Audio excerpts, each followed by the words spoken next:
مجھے حیرت ہوتی ہے، میں سچ کہتا ہوں، میں نے کل بھی کہا تھا، میں بار بار یہ بات سوچتا ہوں، میری سمجھ میں یہ بات بالکل نہیں آتی، کیوں لڑکیاں اس بات کو نہیں سمجھتی کہ ان کا حسن اور ان کا جسم ان کے بننے والے شوہر کی امانت ہے۔ وہ ہر ایک کے لیے پبلک پراپرٹی نہیں ہے، وہ پبلک کی پراپرٹی نہیں ہے کہ ہر ایک اس کو دیکھے اور داد دے اور ہر ایک ٹیز کرے اور ہر ایک جملے کسے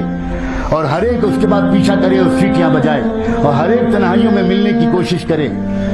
وہ نہایت ناسمجھ لڑکیاں ہیں جو اس تخلیقی راز کو اور خدا کی تخلیقی اسکیم کو نہیں سمجھتی، اور وہ لڑکے انتہائی ناسمجھ ہیں، اور وہ اس بات کو بالکل نہیں سمجھتے، اس بات کو نہیں سمجھتے جس کا قرآن مجید میں اعلان کیا گیا ہے کہ تم اگر ناپاک رہو گے تو تمہاری قسمت میں کبھی پاک دامن لڑکی نہیں لکھی جا سکتی، اور لڑکیوں کی سمجھ میں یہ بات نہیں آتی کہ تم اگر ناپاک بنو گی تو تمہاری قسمت میں کبھی بھی پاک دامن لڑکا نہیں لکھا جا سکتا۔ الطیبات للطیبین والطیبون للطیبات والخبیثات للخبیثین والخبیثون للخبیثات۔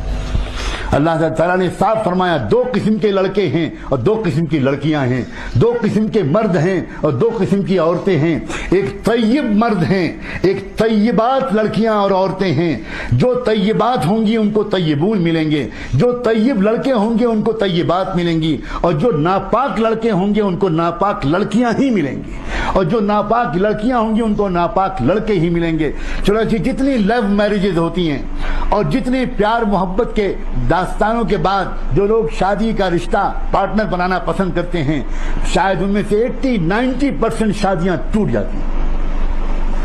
اس لیے کہ وہی شوہر جو وہی لڑکا جو کل تک اس کو گرل فرینڈ بنائے ہوئے تھا، وہ گرل فرینڈ کے بعد جب وہ بیوی بنتی ہے تو اب وہ لڑکا برداشت نہیں کرتا کہ یہ کسی اور سے بات چیت کرے، اب وہ چاہتا ہے کہ میری وفادار بیوی بن کے رہے۔ سبحان اللہ، تم نے تو خود چوز کیا تھا ایک ناپاک لڑکی کو، تم کو معلوم تھا کہ وہ لڑکی اگر شادی سے پہلے تم سے باتیں کرتی تھی تو تم کو اطمینان تھا کہ وہ صرف تم سے باتیں کرتی تھی، وہ 10 لڑکوں سے اور باتیں نہیں کرتی تھی۔ جب اس کی بگڑی ہوئی عادتیں ہیں کہ وہ 10 مردوں سے افیئر رکھے گی تو شادی کے بعد بھی وہ صرف تمہارے اوپر قناعت نہیں کرے گی، وہ اپنے پچھلے اور نئے دوستوں کے ساتھ اپنے تعلقات کو برقرار رکھے گی، اور اس کی وجہ سے گھروں میں جھگڑا ہو۔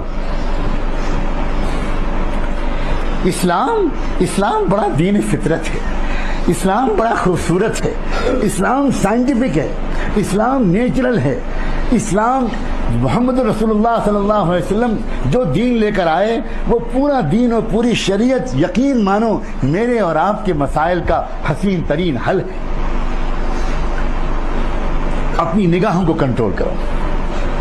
اپنی آنکھوں کو قابو میں کرو، کان اور آنکھوں کو قابو میں اگر کیا نا تو تیسرا جو آرگن خدا نے ذکر کیا ہے، ان السمع والبصر والفؤاد، دل۔ اب مسئلہ ہے دل کا، اب باری ہے دل کی۔ جس کسی نے اپنے کان کو بھی بچا لیا اور اپنی آنکھوں کو بچا لیا، گویا اس نے اپنے دل کو بچا لیا، اور جس نے اپنے دل کو بچا لیا، اپنے غلط خیالات سے دل کو بچا لیا، اس نے دراصل اپنی زندگی کو غلط اعمال سے بچا لیا، اس نے اپنے آپ کو گناہوں سے بچا لیا، اس نے اپنی زندگی کو برباد ہونے سے بچا لیا، اس نے اپنے سیرت و کردار کو داغدار ہونے سے بچا لیا۔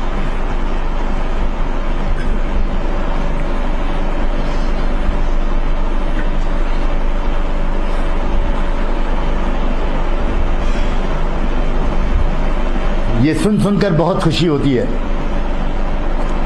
کہ اللہ کا شکر ہے کہ باوجود اس کے کہ بہت ماحول کو خراب کرنے کی ڈیلیبریٹ کوششیں کی جا رہی ہیں اور نادانی میں بھی بہت سی غلطیاں ہو رہی ہیں، لیکن اس کے باوجود بڑی تعداد میں نوجوان انہی گندے ماحولوں سے نکل کر توبہ کر کے اللہ کا دامن تھامنا چاہ رہے ہیں، بچنا چاہ رہے ہیں ان ماحول کی گندگیوں سے۔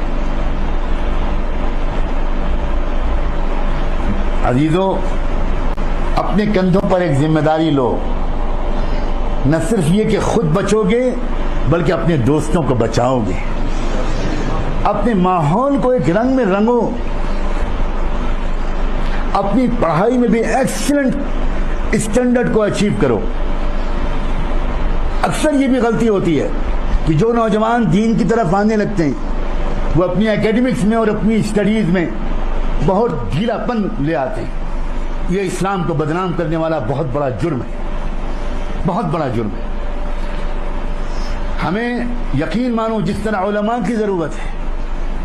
جس طرح مسجدوں اور مدرسوں کو آباد رکھنے والے لوگوں کی ضرورت ہے, ویسے ہی ہم کو ہزاروں بلکہ لاکھوں کی تعداد میں ایسے پروفیشنلز کی ضرورت ہے جو اپنے پروفیشنز میں بھی ایکسیلنٹ مارک اچیو کریں, ایکسیلنٹ اسٹینڈرڈ اچیو کریں, اور ساتھ ساتھ ان کے اندر تقویٰ ہو. یہ غلطی نہ ہونے پائے کہ اگر ہم ذرا سا دین کی طرف آئے تو پڑھائی اگنور ہو گئی, اور پڑھائی میں لگے تو دین اگنور ہو گیا, نماز چھوٹنے لگی, مسجد میں جانا کم ہو گیا, جماعت سے نماز پڑھنے کی پابندی کم ہو گئی, قرآن کی تلاوت کم ہو گئی, درود شریف پڑھنے کا اہتمام کم ہو گیا, اللہ والوں کے پاس جانا کم ہو گیا, بزرگوں کی خدمت میں حاضری کم ہو گئی. یہ غلطی مت کرو. زمانے کو جو بدل پائیں گے لوگ, وہ بدل پائیں گے وہ نوجوان, وہ لوگ بدل پائیں گے جن کے اندر دونوں چیزیں ہوں, جن کے اندر ویلیوز بھی ہوں گے اور جن کے اندر پروفیشنلزم بھی ہوگا. اپنے اپنے میدان کا جو بھی آپ نے اپنے لیے میدان چنا ہو, اس میدان میں اچھے سے اچھے نمبروں سے پاس ہو, اور صرف پاس مت ہو بلکہ ایک کانفیڈنس ہو تم کو اپنے پروفیشن میں, ایک زبردست اعتماد ہو اپنے جاب میں, اپنے پروفیشن میں, اور اس کے ساتھ ساتھ اللہ کرے اللہ کرے اللہ کرے اپنے کانوں اور اپنے آنکھوں کو, اور پھر ان دونوں کے نتیجے میں اپنے دل کو سماج کی پھیلی ہوئی خرابیوں سے اپنے آپ کو بچائے رکھنے میں کامیاب ہو جاؤ.